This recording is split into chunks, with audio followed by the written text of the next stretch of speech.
हर हर Mahadev friends, कसे आहात तुम्ही?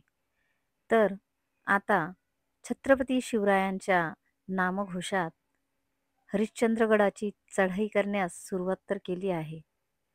पायाला त्रास होत आहे, तरी पण हळूहळू एक एक पाऊल पुढे करत चालत तर आहोत. बघूया हरिश्चंद्र सर करू शकतो की नाही.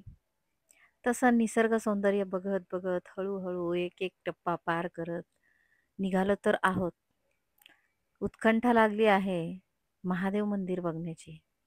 ऐकलं आहे की हे मंदिर हरिश्चंद्रगडावरती त्रेतायुगापासून आहे. आता कलियुग चालू आहे. त्रेतायुग आणि आता पावेतो ऐकले की हे एका पिलरवरती उभे आहे. विश्वास बसत नव्हता, पण जेव्हा स्वतःच्या डोळ्यांनी या मंदिराची अनुभूती घेतली, आहाहा! अविस्मरणीय. तिथे गेल्यावरती शांतता, ते थंडगार नितळ पाणी, त्याला स्पर्शलेली अनुभूती एकदमच विलोभनीय होती. दर्शन तर अगदी छान झालं होतं.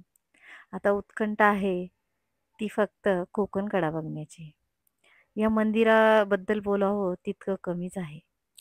पण या गडाचा महत्त्वाचा भाग म्हणजे कोकणकडा. हे धुकं, चहूकडे पसरलेल्या डोंगर रांगा आणि त्या डोंगरांनी पांघरलेली हिरवीगार शॉल. नशिबान आहे मी की इथपर्यंत पोहोचू शकले. असं म्हणतात कोकणकडा झोपून बघितल्यावर फार छान दिसतो. आणि महाराजांबद्दल तर काय बोलू. त्यांनी एवढे गड किल्ले सर केले आणि त्यांच्या संरक्षणासाठी इतके लोक का धावपळ करीत होते त्यावेळी, त्याची प्रचिती येते ते फक्त इथे आल्यावरती. अशा भरपूर आख्यायिका ऐकल्या आहेत. त्या आता जवळजवळ एक्सप्लोर करण्याचा प्रयत्न चालू आहे. बघूया माझ्याकडनं होतं की नाही.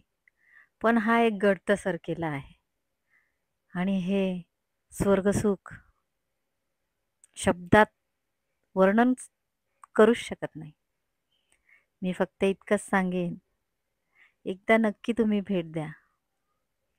जोपर्यंत आपण स्वतःहून याची अनुभूती घेत नाही तोपर्यंत आपल्याला कळत नाही. तर भेटूया नव्या ब्लॉगमध्ये.